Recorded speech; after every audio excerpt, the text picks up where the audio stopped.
अंग्रेजी के मशहूर लेखक विलियम शेक्सपियर ने कभी कहा था कि नाम में क्या रखा है, लेकिन इस कथन के साथ ही उन्होंने अपना नाम दिया ही था।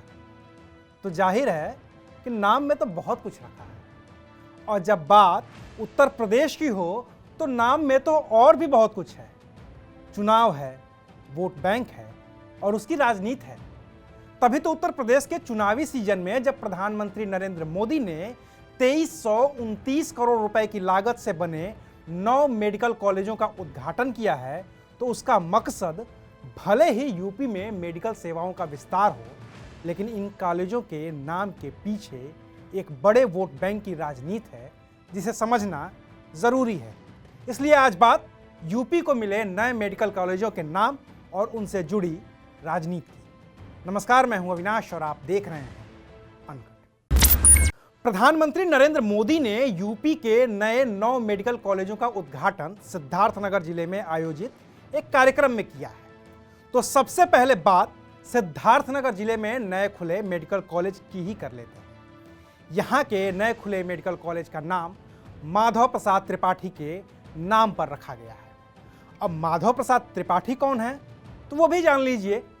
वो बीजेपी की पूर्ववर्ती या यूं कहें कि मूल पार्टी भारतीय जनसंघ के उत्तर प्रदेश के पहले अध्यक्ष रहे हैं, सांसद रहे हैं, विधायक भी रहे हैं। अब यूपी में तो इन दिनों आम चर्चा है कि ब्राह्मण बीजेपी से नाराज है। अब ये चर्चा है या जानबूझकर ये जुमला उछाला गया है, ये बातें फिर कभी करेंगे। अभी तो ये है कि माधव प्रसाद त्रिपाठी के नाम पर मेडिकल कॉलेज का नाम रखकर सिद्धार्थनगर और उसके आसपास के जिलों के ब्राह्मण वोटरों को लुभाने की कोशिश की ही जाएगी, और बार बार ये बताया भी जाएगा कि ये ब्राह्मणों का सम्मान है। बीजेपी या यूं कहें कि जनसंघ के कार्यकर्ता का सम्मान है, जिसके नाम पर मेडिकल कॉलेज खोला जा रहा है। इस कड़ी में दूसरा नाम वीरांगना अवंतीबाई लोधी का है, जिनके नाम पर एटा में मेडिकल कॉलेज खोला जा रहा है। अब अवंतीबाई जाति से लोधी हैं। 1857 के पहले स्वतंत्रता संग्राम की पहली महिला सेनानी मानी जाती हैं, जो युद्ध के दौरान शहीद हो गई थी। रामगढ़ राजघराने से ताल्लुक रखने वाली रानी अवंतीबाई के नाम पर साल 2001 में डाक टिकट भी जारी किया गया था, और अब उनके नाम पर एक मेडिकल कॉलेज खोला गया है, ताकि लोधी जाति को सम्मान दिया जा सके और साथ में उनका वोट भी मिल सके। क्योंकि इस इलाके के सबसे बड़े लोध नेता और उत्तर प्रदेश के पूर्व मुख्यमंत्री कल्याण सिंह अब दिवंगत हो चुके हैं। लिहाजा लोध वोटरों को लुभाने के लिए वीरांगना अवंतीबाई के नाम से बड़ा नाम और कोई दूसरा हो भी नहीं सकता था।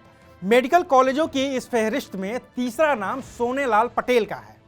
कुर्मी समुदाय से ताल्लुक रखने वाले सोनेलाल पटेल के नाम पर मेडिकल कॉलेज खोलने से कुर्मी समुदाय में ये संदेश दिया जाएगा कि उन्हें बीजेपी की सरकार में वो मान सम्मान मिल रहा है और आगे भी मिलेगा, जिसके वो असल हकदार हैं। सोनेलाल पटेल की बेटी अनुप्रिया पटेल मिर्जापुर से सांसद हैं और मोदी सरकार में मंत्री भी हैं।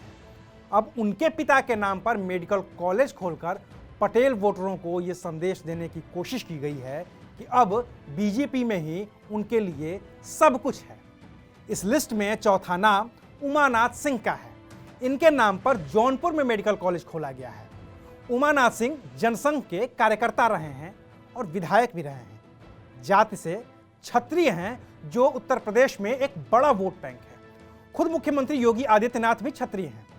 उमानाथ सिंह के नाम पर मेडिकल कॉलेज खुलने से ये संदेश जाएगा या जा सकता है कि पार्टी एक सामान्य बीजेपी कार्यकर्ता को भी उतना ही सम्मान देती है जितना कि अपने सांसदों विधायकों को, और साथ ही ये भी संदेश जाएगा कि सिर्फ किसी जाति विशेष के लिए ही बीजेपी ने काम नहीं किया है, बल्कि वो ब्राह्मण हो या क्षत्रिय, लोधी हो या कुर्मी, सबको बराबर सम्मान मिला है और सबके प्रतीकों के नाम पर मेडिकल कॉलेज खोला गया है।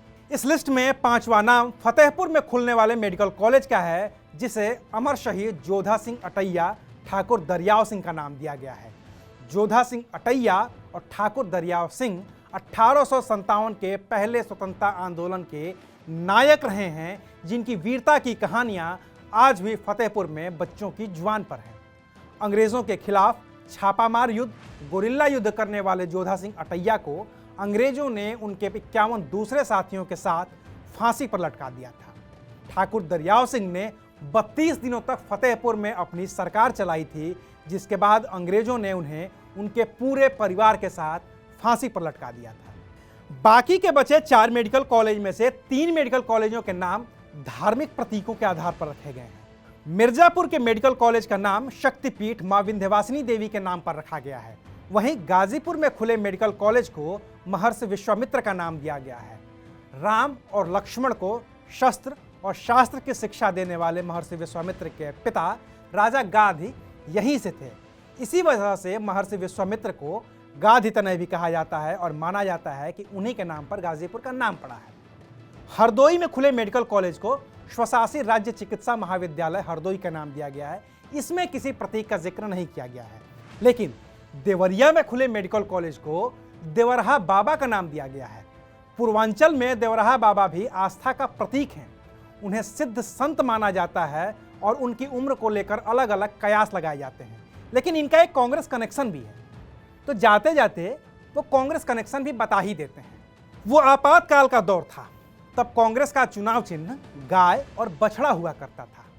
संजय गांधी के मनमानियों और उनके सख्त फैसलों की वजह से विरोधी हमेशा कांग्रेस पर निशाना साधते थे और इसके लिए उनके चुनाव चिन्ह गाय और बछड़े का ही इस्तेमाल करते थे। प्रतीकों की राजनीति के दौर में गाय और बछड़ा इंदिरा गांधी और संजय गांधी का प्रतीक बन गया था। तब आपातकाल के बाद हुए चुनाव में इंदिरा गांधी और उनकी पूरी पार्टी चुनाव हारकर सत्ता से बाहर हो गई थी। मोरारजी देसाई प्रधानमंत्री बन गए थे। इंदिरा की हार से कांग्रेस के कई नेताओं को लगा कि अब इंदिरा गांधी खत्म हो गई हैं। लिहाजा कांग्रेस में देवराज उर्स, ब्रह्मानंद रेड्डी, यशवंतराव चौहान और शरद पवार जैसे नेता बगावत पर उतर आए थे। 1978 का अंत होते होते इंदिरा गांधी ने फिर से कांग्रेस को तोड़ दिया। अपनी पार्टी का नाम रखा कांग्रेस आई। इसमें आई का मतलब इंदिरा हुआ करता था। दूसरी पार्टी का नाम हुआ कांग्रेस यू। इसमें यू का मतलब उर्स हुआ करता था, जो देवराज उर्स से जुड़ा था। पार्टी टूट गई थी, लेकिन तब भी उसका चुनाव चिन्ह निर्धारित नहीं हो पाया था। ऐसे में एक दिन इंदिरा गांधी देवरिया में देवरहा बाबा के दर्शन करने गई थी। माना जाता है कि देवरहा बाबा ने हाथ उठाकर उन्हें आशीर्वाद दिया था, जिसके बाद इंदिरा ने अपनी पार्टी का चुनाव चिन्ह पंजा रखा था और फिर 1980 के लोकसभा चुनाव में जीत दर्ज कर सत्ता में पहुंची। तो आज के लिए बस इतना ही। फिर मिलेंगे एक नए मुद्दे के साथ। तब तक देखते रहिए अनकट।